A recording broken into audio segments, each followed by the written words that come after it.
2, 1, and action! Hey. Boom, boom, boom, boom, boom, boom, boom. We're back and we're in the place, and this is. Okay. My throat has been burning when I eat stuff these days. That's not good. No, it's bad. What do you mean burning? Well, okay, not my throat. It's like, well, okay, I think I have IBS. So you're talking about your asshole. Yeah. The asshole, the throat. Your asshole has been burning roughly an hour after you eat. Exactly, this. yeah. By day, my throat is my throat. By night, my asshole is my throat. Don't believe me? Don't care. Just watch. Just watch. Don't believe me, just watch. How? My name is Sir Maxim. I'm a little bit of an eclectic drag king. What's a drag king? Shut up. RuPaul has done this thing that has poisoned drag forever. I'm kidding. Let me on the show, darling. A drag king is someone who takes the male gender and takes it and warps it around and does it on stage, honey. And I've been awarded a lot of different things. I have gotten a lot of achievements in what in the way I do it. And my name is Sir Maxim. And I'm Clayton. And this is Critical Darlings, the only podcast where we, specifically the two of us, there's other ones like it, but this is the only podcast where we watch bad movies and talk about them. So Critical Darling, that's a title with two words. There's critic and there's darling in it. And that's why we're kind of sitting on opposite sides of this table here if you're watching the video. Clayton, how would you describe what a critic is? So as a critic, I am basically a mean, cantankerous sort. A miser. I am something of a miser. I like to go to a movie and I go, Yeah, Clayton goes to the movie and goes, but I am essentially somebody who likes to think critically about things in a sense and engages more with aspects that I do see as faults in movies, maybe more so than darlings do. Right. And careful, because any misstep in the way you speak will have darlings on your Twitter account like that. Yes. Your socials Darling like that. Nation is scary. Delete your account. The critics do not have my back. Yeah, the critics don't defend him because, I mean, the darling army is like so vicious. Darlings are pack hunters, and critics are very much lone wolves. Exactly. And over here on the darling side, as kind of the representative of the darlings, a darling is someone who considers the whole experience of a movie. If a movie is bad, but you have a really fun time watching it, who's to say? Maybe it gets 4 stars. You know what I mean? A darling really just enjoys themselves, and they're not cantankerous. They're kind of like the ghost of Christmas past. They're a little candle baby. You know, that's kind of what a darling is. And we represent these two sides of the spectrum. Where do you fall? You know, are you more this? Are you more that? I would say darling is more left-leaning. Critic is more right-leaning. Well, would you think darlings are Republicans? I would say that most darlings are Republicans, yeah. Honestly, yeah, because they don't think that much. They don't really think that much. They don't really think that much, and they just kind of like sit. And the other day I walked in on Max. He was looking at his phone, but he was holding it backwards like this. Yeah. And he was just scrolling and scrolling and scrolling. I did that for 2 hours, and it was fun. You know? We are addicted to our phones. Clayton, speaking of addictions, you're addicted to watching movies. What is a good movie you've seen recently? I have seen a couple good movies, actually. Okay. I went and saw, this one's a little more pertinent because it is in theaters currently and maybe still will be when this comes out. I'm not positive. But I went and saw Talk to Me. I don't know if you've seen the trailers for it. I think I've heard about this. It is a movie made in New Zealand by the Kiwis. Jacinda Ardern. Yes. What? Jacinda Ardern, the PM. Okay. Talk to Me. But it came out in 2022. Yeah, that's like in the way that like if something premieres at a festival in 2022, it came out in 2022. It came out theatrically, at least in America, in 2023. It may have had a theatrical run. A24, so you're not a scab. It is A24. And for those at home, make sure still go and watch movies. In fact, one of the biggest ways you can support is by showing studios that you like projects made by real writers. Once we get to the point where we're seeing stuff where scabs have produced these works, do not see those, do not support those. Adam Sandler. Right? No, I don't really know. I don't really know what's going on over there. He can take it. Fuck Adam Sandler. Oh no, Critical Darlings comes for Adam Sandler. Literally, this is going to get clipped in 3 years, and your project with Adam Sandler is going to get canceled. Yeah. And I'll be like, thank God, because fuck Adam Sandler. Talk to Me was good? Talk to Me was great. Good. It was really upsetting. It was very hard to watch. Classic critic. It was great. I had a horrible time. It was, it's a horror flick, a horror film even. And there was some stuff that was extremely hard to watch. Period. People talking to each other. People talking to each other. People talking to ghosts, even. It's a socially anxious person's worst nightmare. It was about Max. Me? It was about Max. In fact, it's about people have this little statue that's a hand, and there's the way they explain it is there was like a psychic somewhere, like a medium, basically. And this person was covered in concrete when they died, and then they removed this concrete hand. That's at least how they say it is. I don't know if we're actually supposed to believe that is the truth in world. It had me thinking. In like live, they were alive. They were buried in concrete. No. They were buried and they were dead. Okay. But they remove the hand and use the hand. They shake hands with the little fake hand, and that hand lets them talk to ghosts and see ghosts and let ghosts possess them for a time. Ooh. It's a very cool concept. They start doing cool. It's like a party drug type thing where they're like, all right, bring out the hand, and then they like let themselves get possessed by a ghost. Awesome. That's really fucking cool. But it had me thinking, if your hand was removed after you died, would people see like old 80s and 90s computers? Max is a techno psychic. Oh yeah. So probably not, because I don't know how many times I have to explain this to you. Techno-psych, I can't talk to computers. You know, I can't talk to TVs. I can't. People have this narrative. And go back to old Critical Darlings episodes. I've been talking about this. We watched Now You See Me 1 and 2. Or just the second one, I think. That's right. And I stated my case that there were some psychics in that movie I identified with. Not like... not like the mentalist guy. But I believe you said the guy that was bending spoons with his mind, which, by the way, he wasn't. The spoon was already bent. So it's not a thing of... Okay. All I'll say is that sometimes people text me, and I will have thought about them texting me a second before. Literally, and people are like, it's because you're on your phone a lot. Everyone's on their phone a lot. And I'm the only one saying this, feeling you're on your phone a lot. You know, you're on your phone a lot. Audience. You don't feel that. That's all I'm saying. And when I was a kid, I used to think, this is actually insane to me. I would think about certain episodes of TV shows. And I would get home and those episodes would be on. And that happened like every day?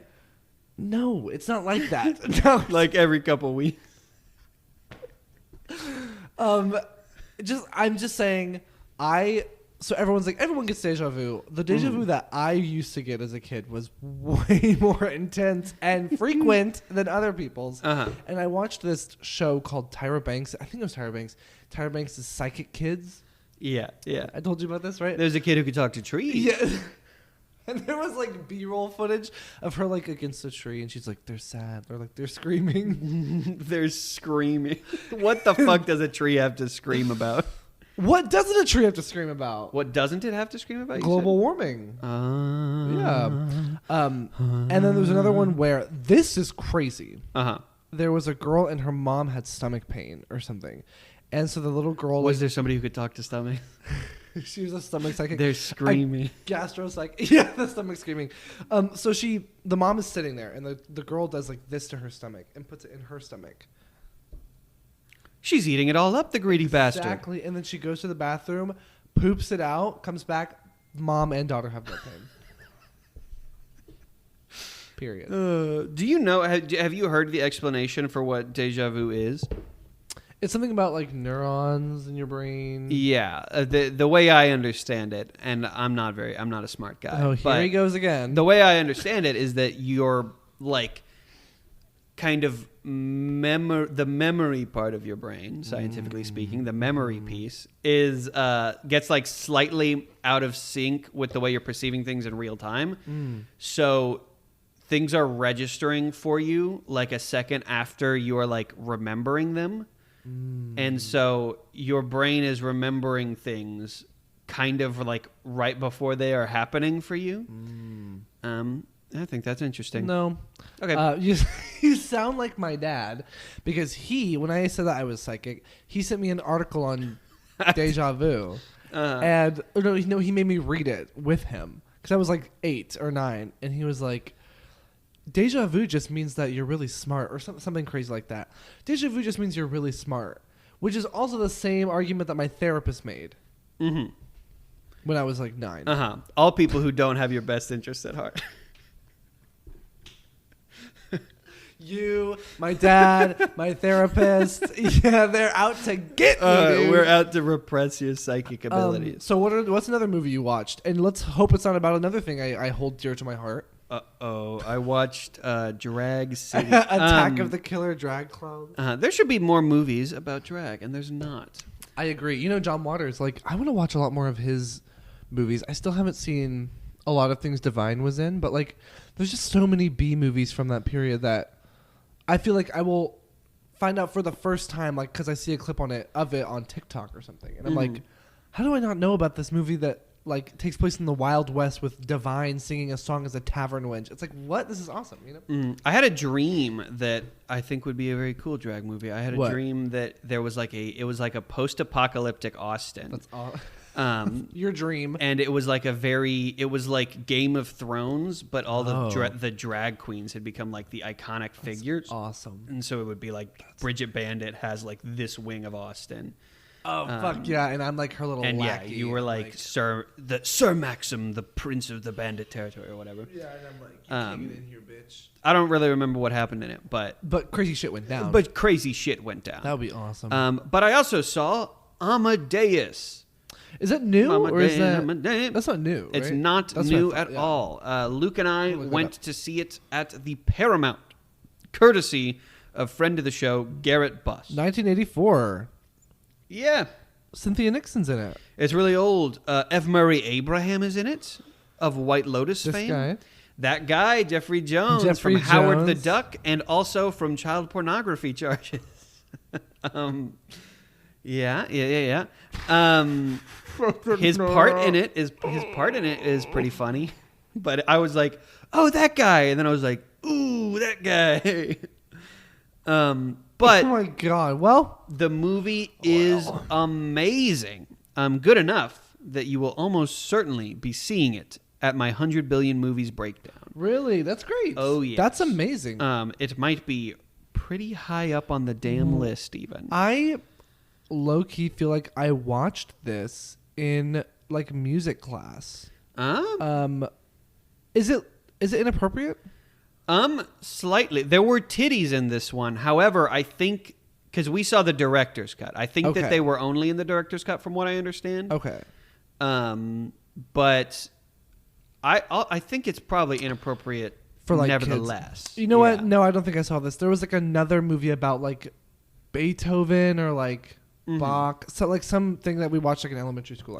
This is about Soliari, the a composer of that time period, who has been somewhat forgotten by history. Wow. As he is very insecure and angry about the young man, Wolfgang Amadeus. That's where the movie comes from. Mozart. You could relate to him. I could relate to him. Yeah. That's how I feel about Baby Gronk. Who is that? It's the football player's son? No, it's we don't have to get into it. Yeah, no, Gronk the football player. Gronk, yeah. So he's the football player's son, Baby Gronk. Oh. Is Baby Gronk the new Riz King? What is it? Or is he just being razzed up by Luffy or something? Like by Luffy?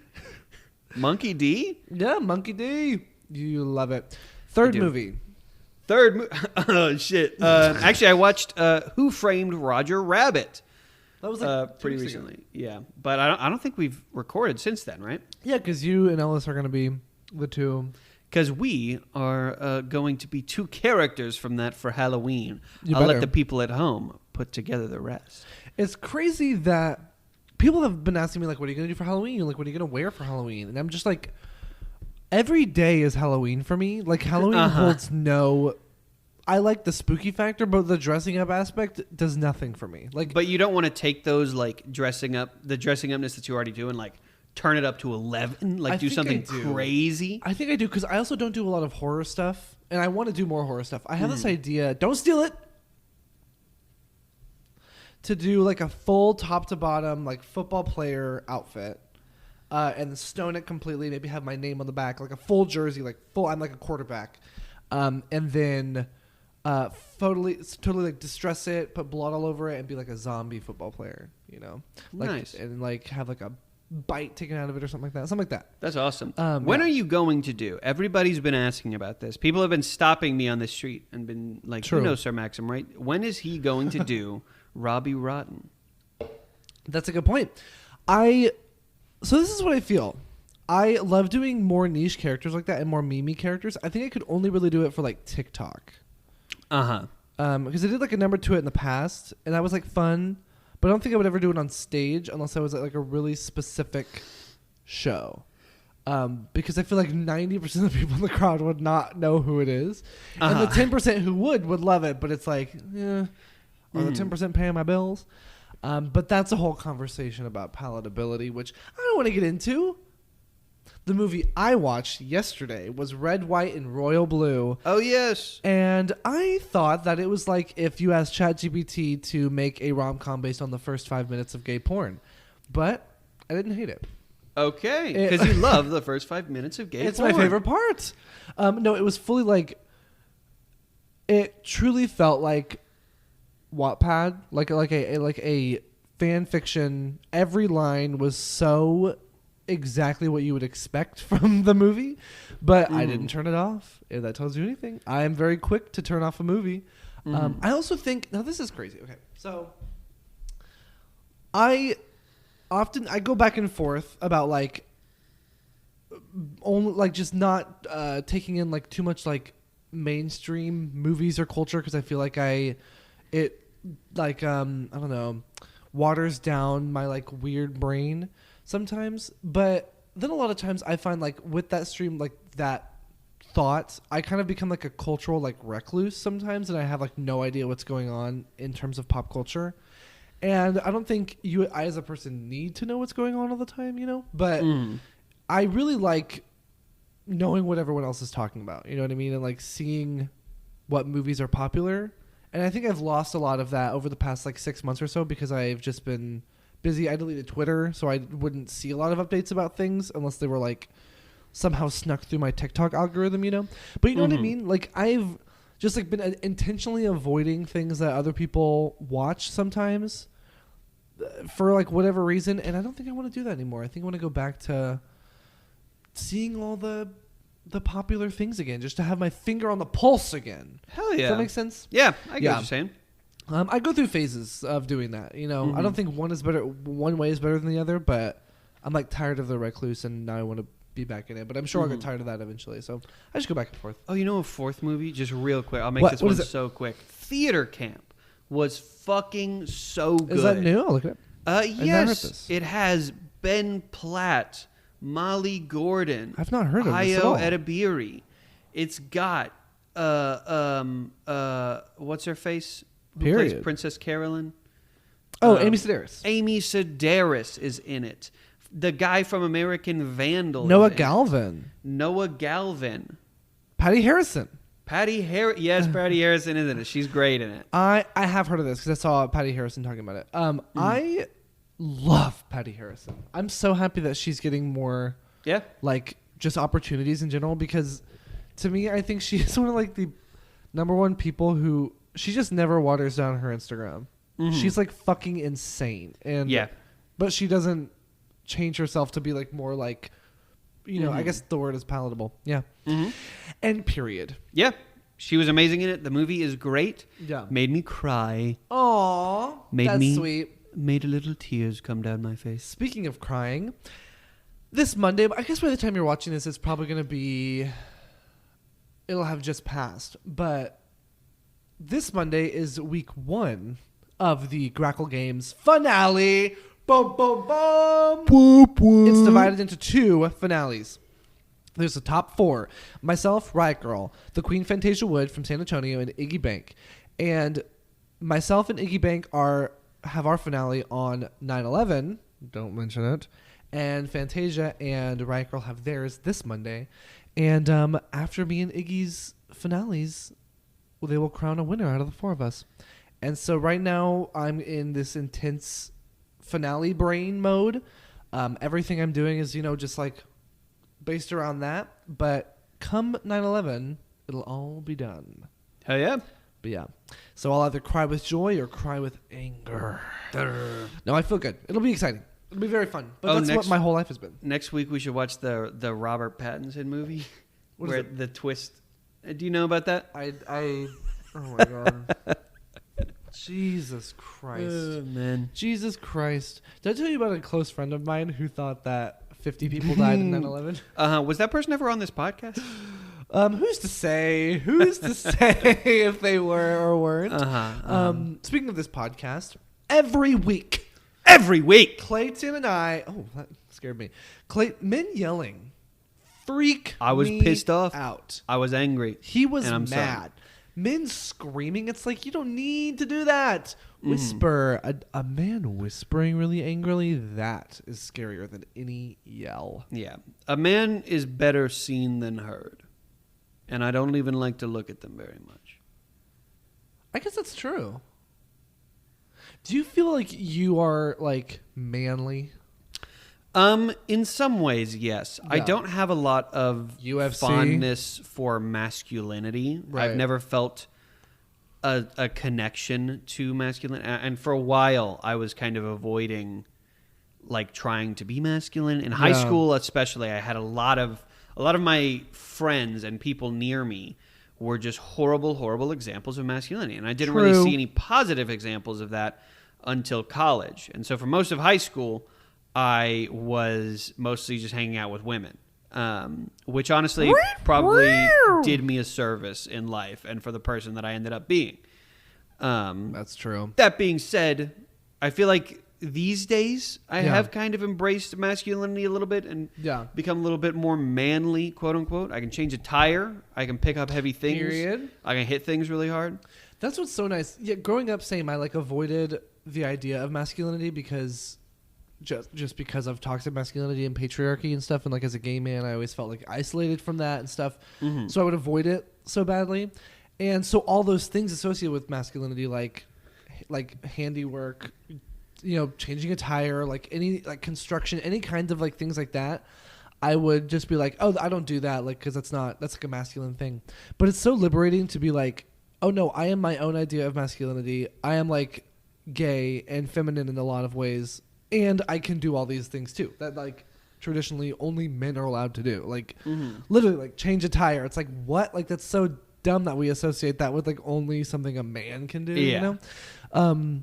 So yeah, that's good to hear. Yeah. Oh, yeah. Especially since I've been performing as like an idea of masculinity, and throughout this competition, it's really helped me define my idea of what masculinity is and how to play around with it. So yeah. Hell yeah. With that, every week on this podcast. Yeah, I think we've put it off for long enough. As you may find out in a sec, there may be a reason we were doing that. God. We watched this movie a little over a week ago. It was week on this day, yeah. And we really even if we recorded straight after, wouldn't be a whole lot to talk about. Yeah, literally. The man that we're about to talk about exemplifies a lot of very masculine qualities. Yes. Leadership, goatee, big hat, top hat, say that vampire hunting, and crying. Men can be sensitive. He cries only though when his son dies. Men are allowed to die men are allowed to cry when their children die. You know that men are allowed to die, right? Hey, honey, believe this. Men can die. Of course, the movie that we watched for this episode was Abraham Lincoln Vampire Hunter. Abraham Lincoln Vampire Hunter, rated R, action/horror. Yes. Okay, well, kinda. By the way, I watched Red, White, and Royal Blue. On Google, it's listed as romantic comedy /fantasy. I was like, fantasy? Excuse me? Maybe it's a fantasy because, like, in the spoiler alert, in the end of Red, White, and Royal Blue, they flip Texas to be blue, and it's like, that's a fantasy. That's fun. America accepts the first son of the nation being gay. That's a fantasy. It did feel like that. All right, so Abraham Lincoln Vampire Hunter 2012, the year the earth stood still. Yes. The day that the world died. Starring supposedly Benjamin Walker, Anthony Mackie, Mary Elizabeth Winstead, Dominic Cooper. I forgot Mew was in this. Amongst many others. The description is as thus. While still a boy, Abraham Lincoln loses his mother to a vampire's bite. He vows revenge, but fails in the attempt, narrowly escaping with his life.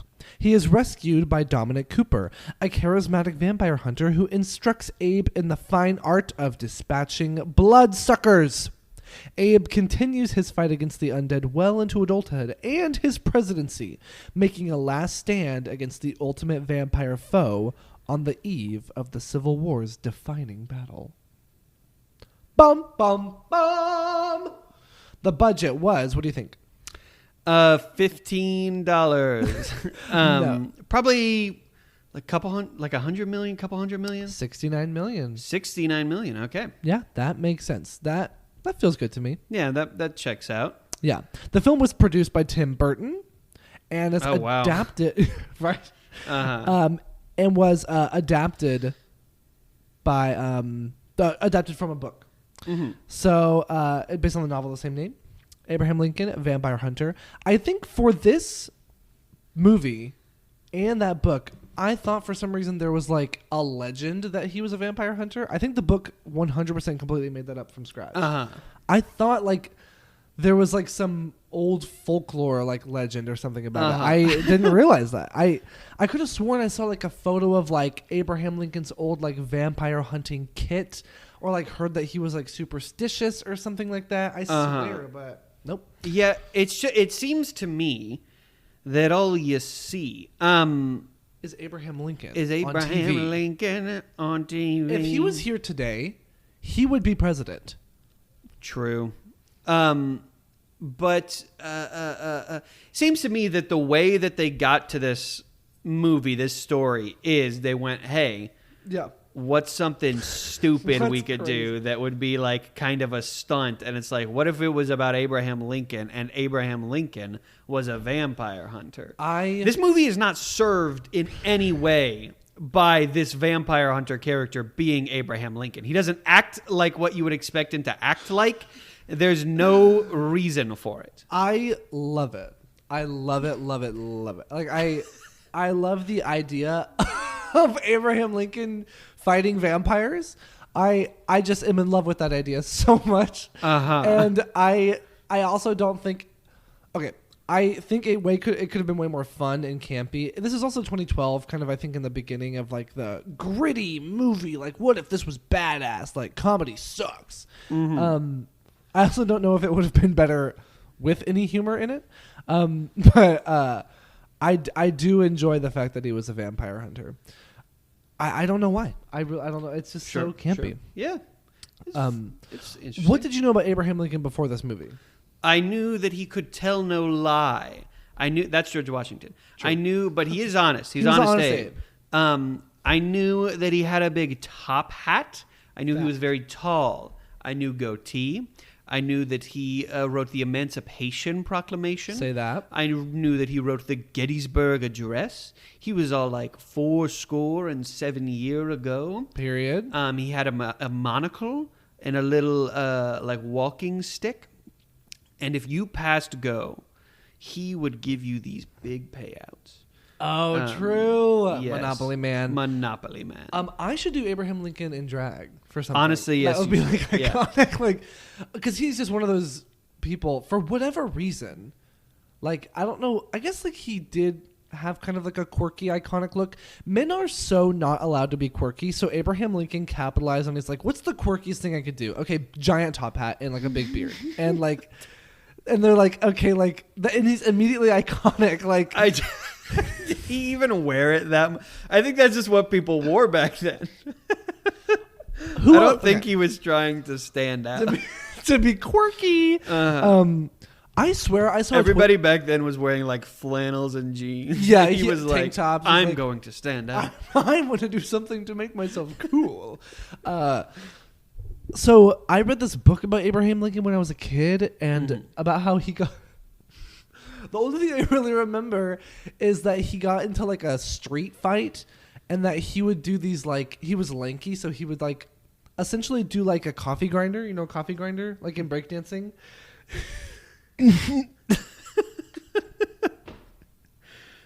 So he would essentially, like, people would be like, hey, like they would have like a street fight, and he'd be like, oh yeah, and then we'd get on the ground and like spin around, and like they would fall on the ground, and he was lanky and stuff. That is just like a vision. I was reading this book and I was like, cool. He's a breakdancer, you know? I also swear to God, I read a Twitter thread about him being not Native American, but like about him not being purely like English or something, like that a lot of his ancestry was from like some native population. So then I tried to do research on that, and that's like nowhere. And so I think I just read a faulty like Twitter thing and just thought, like, I was like, oh yeah, for sure that's true for like 4 years. Because surely the breakdancing thing can't be. That was in a book. That was like in a book as a kid in my library. Was it a picture book? No, it was the text was big, if I recall. I think it was like in 3rd or 4th grade. And then I also read one about JFK. And how did he fight off bullets? He just kissed the people. He wrote an essay about why the South slept, about the Civil War. I know you're so intrigued right now. Yeah. But so here's the biggest thing about Abraham Lincoln, though, is that history and history class would want us to believe, you know, that he thought that slavery was morally wrong, and so he wrote the Emancipation Proclamation in order to, you know, put the pressure on the South, you know, and because he, as a president, thought it was morally wrong or whatever. But I'm pretty sure it's been seen in the past, similar to like Obama with gay marriage or whatever. It was like Abraham Lincoln was just kind of doing whatever his party wanted. Like, yeah, and he at the time of doing the Emancipation Proclamation knew that it would put pressure on, I believe, Britain and France, because Britain and France had abolished slavery well before that time or something, so they wouldn't have wanted to work with the South because the Union fully outlawed it. You know what I mean? So they were like, optically, it made sense for those nations to go with the North. So in this movie definitely does not, I feel, give him any gray area. It's like he's like, it is morally wrong, and he has one friend who is I think is a slave, like in the beginning is like a friend who's like a kid and then grows up, and it's Anthony Mackie. What's his name? Anthony Mackie is all I remember. And so then that's kind of like, see, he's a good guy, and because he has one friend who's a slave, and it's like, it just feels very like, okay, that's what the movie's gonna do right now. And I guess I'm not going into this movie expecting them to give like a really well-rounded critique of who Abraham Lincoln was as a person. But I think it's because his friend was not a slave, though. His friend was a free man. His friend was just black. His family was like at the beginning, though. No. So what was happening at the beginning was that basically a guy was attacking them, even though they were free. And was like trying to. I did not get that at all. It's not communicated great, but there's a few lines that say that. Really? I think so. Where because when he comes to Abraham later on, he's like, "Hey, people don't believe that I'm free, and they're trying to hunt me down. There's a price on my head." When he's Abraham older? Lincoln's he's like, I remember that. Okay, he's like, "Don't worry, I'll write you a whatever the fuck." And right. Yeah. Yeah. That's crazy. So. Wait, then so his friend wasn't a slave, and so Abraham Lincoln wasn't even friends with any slaves in the movie. Like, not that Harriet Tubman, of course. That's true. Well, she wasn't a slave. I guess she was a freed slave, but yeah, and the Underground Railroad does make it call. That moment was pretty. That was fun. I liked that a lot. It's just hard for me to like see any movie about the Civil War in the modern day and not feel like it needs to be like 6 hours long and really go like I don't know. It just feels like any watered down attempt to tell it results in this. It feels like a movie about Abraham Lincoln fighting vampires should probably keep its fucking hands off the Underground Railroad, in my opinion. But I don't know. At least they're like the heroes and stuff. Right. But it still felt very weird to me. And also, wasn't there a point where he was like, "Hello, Mrs. Tubman," or something? And we were like, "Oh, God." Like, you know. But the vampires are all Confederates. Which yes, that's right. Is like, I guess, probably the best choice I guess they could have made. Again, like, why Abraham Lincoln? Like, why Abraham with this, like, subject? But I also really wish the vampires were more funny or like more creative rather than just scary. Yeah, it was a lot of blockbusters in this kind of era. Yeah, was just like the basic thing, and I think it's easy to look back on that era very fondly because they still had much more care put into them than the modern blockbuster, and this is like a much crazier swing with a lot more attention to detail, but it's still just fucking boring, a lot of the choices that they make. Having the vampires be these scary figures that just kind of, they bite people, it's like, who gives a fuck about that? Confederate President Jefferson Davis convinces Adam is the lead vampire, yes, to deploy his vampires to the front lines. And so wait, Jefferson Davis knew about the vampires? No, yes, remember, because okay.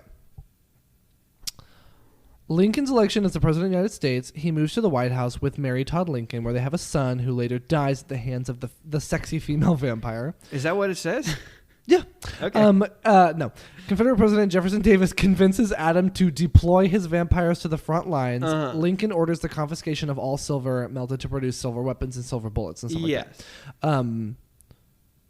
And then there's like a big train fight.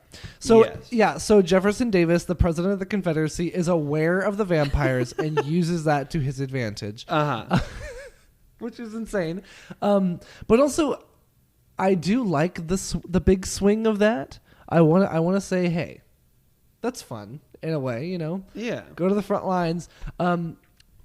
Also, Howard Stark, Dominic Cooper, also Sky in Mamma Mia 1 and 2, is like the vampire hunter who teaches Abraham Lincoln in a montage that's supposed to be 10 years, but it's literally 4 minutes, how to fight vampires, is later revealed to be a vampire.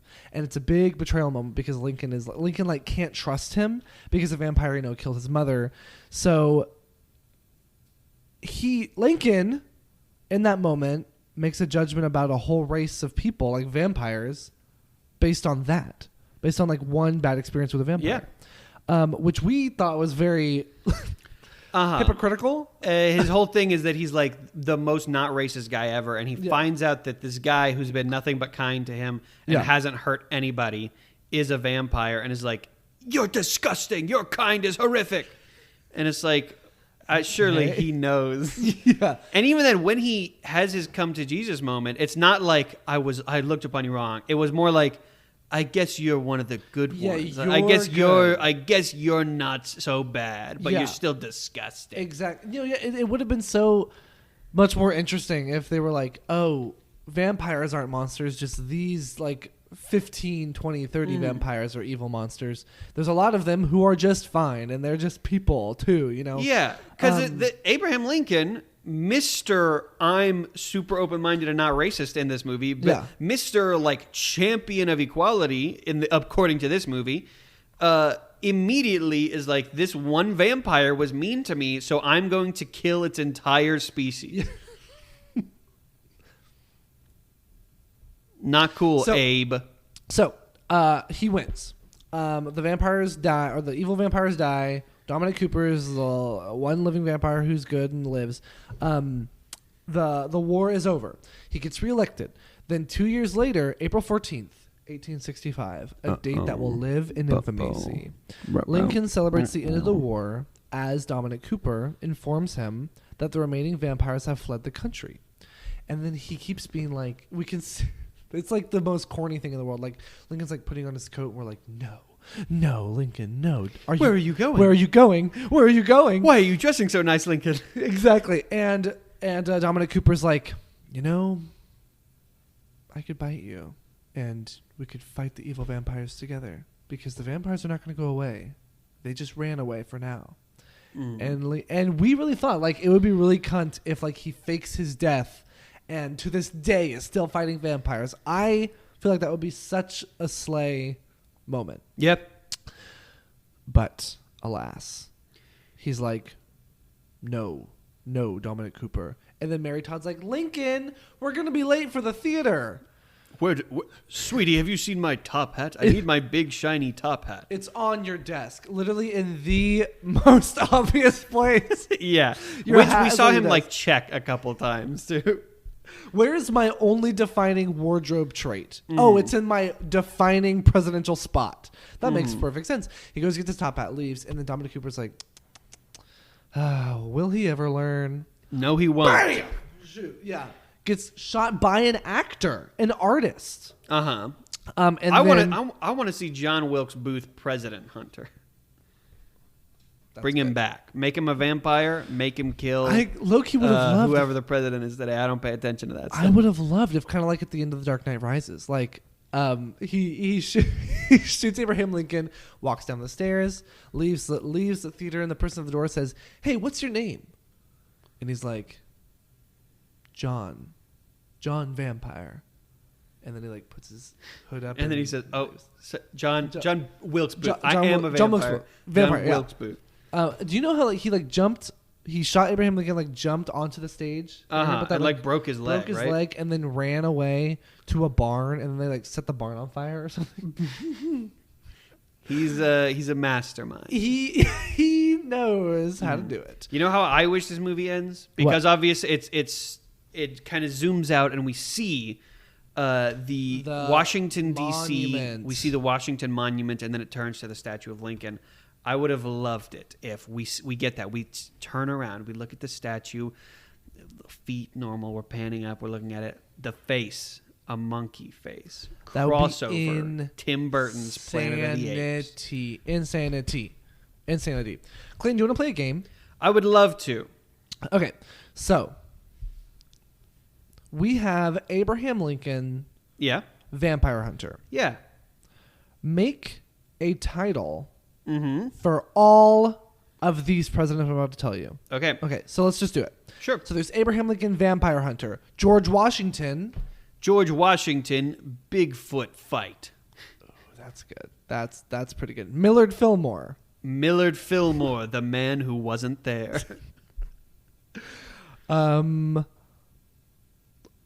Grover Cleveland, the other vampire hunter. Was it Cleveland? 10 Cleveland Lane, Cloverfield. Oh, I have one. Harry S. Truman, Loch Ness Monster Killer. Nice. That's fun. Richard Nixon, Night with a Mummy. Wait, if we have Abraham Lincoln Vampire Hunter, we need Richard Nixon Night with a Mummy. We need the President Cinematic Universe. Oh my God! So what are other like Halloween monsters that could fight? Bill Clinton. Bill Clinton Showdown with Frankenstein. I want to see Bill Clinton like just tussling a Frankenstein. Fuck, I'd love that. Joe Biden. Joe Biden, the first ninja. The first ninja president. 47 Ronin. Zachary Taylor, homecoming warrior. Nice. Some of these names, I'm literally like, who are you? Like, what did you do? What did Garfield do? Oh, he died. Right? He did. 1881. I think most of these guys did. I think Except for the vampires, of course. We can't be sure. Franklin D. Roosevelt. Franklin Delano Roosevelt learns to fly. I think I'm out of monsters. What even monsters are there? Well, actually, I guess I was a little too quick. There's, of course, Mothman. Of course, there's John F. Kennedy, werewolf eater. Oh, he yes. eats the werewolf. Yeah. Hell yeah. He eats it. What? John F. Kennedy was... At the end of the movie, somebody's like, look, John, we can keep fighting. And he's like, I need to go. We're in Dallas. And he's like, I can make you immortal. I can make you a werewolf. And he's like, fine. He gets bit. He becomes a werewolf. And he's like, all right, I'll use this power to serve America. And he drives away. Then we see, of course, what's his fucking name? John Wilkes Booth. No. Henry Cleveland? What's his name? Lee Harvey Oswald. As he loads a silver bullet, he's like, oh, fuck, where are all my normal bullets? He's like, I guess I'll have to use this silver one. Bam! And shoots him in the head. And then Jackie O's like, no. But little do we know that she was a harpy. In real life? That's not a nice thing to call a woman, Clayton. Okay, so whenever you get to the point where there's just paintings of presidents, it's literally like none of that shit happened. Like when you go so far back and there's this John Adams, Washington, Adams, Jefferson, Madison, Monroe, Adams, Jackson, Van Buren, Harrison, Tyler, and Taylor, whatever. So yeah, I think every president deserves to have their moment where they're fighting shit. I think so. Oh, I know. Okay, so yeah, Joe Biden, American Ninja Warrior, Abraham Lincoln, Vampire Hunter, Donald Trump, Allegations Fighter. That was it. That was the joke. Pwned, honey. Yeah. Jimmy Carter fights the ghost of Andrew Jackson. Jimmy Carter fights the Wolfman. Jimmy Carter and the Mummy's Curse. I want to see that guy throw down. Max. Jimmy Carter and the Ark of the Covenant. Max. What? How many? 4.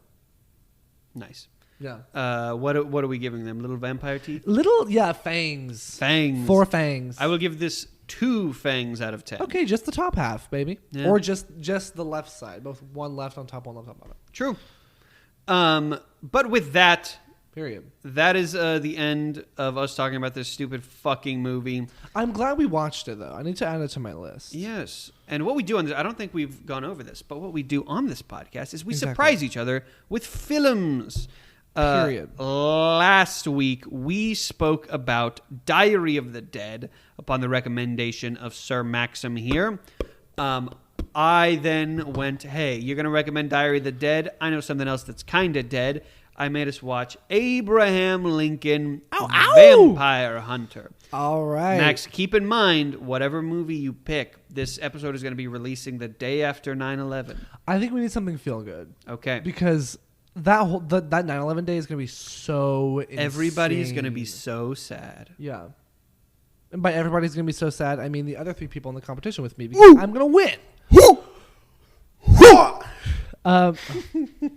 Okay, so this movie came out the year you were born. Which is? 1998. Yes. And, right? Yeah, 1997. So this is going to be a continuation of a movie we've seen in the past. I will tell you this. It has a budget of $11 million.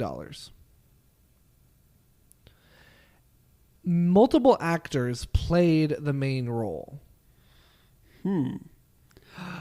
And sadly, the actor who played the main role in the first one died of synovial sarcoma, a rare form of cancer that affects soft tissue near the joints of the arm, leg, or neck. Of humans? Not of humans, silly. Of Airbuds. We're going to be watching Airbud 2, Golden Receiver. Hell yeah. Woo! Yeah, baby. Mom!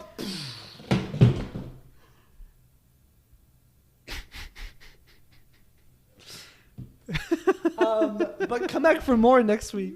Come back for more next week. Max is throwing paintings all over the place. With that, folks, I've been Clayton Shellman. I've been Sir Maxim. And as always, stay critical, darlings. Bye. Goodbye. Get the fudge off my phone. Unlike its predecessor, Airbud Golden Receiver was a box office failure.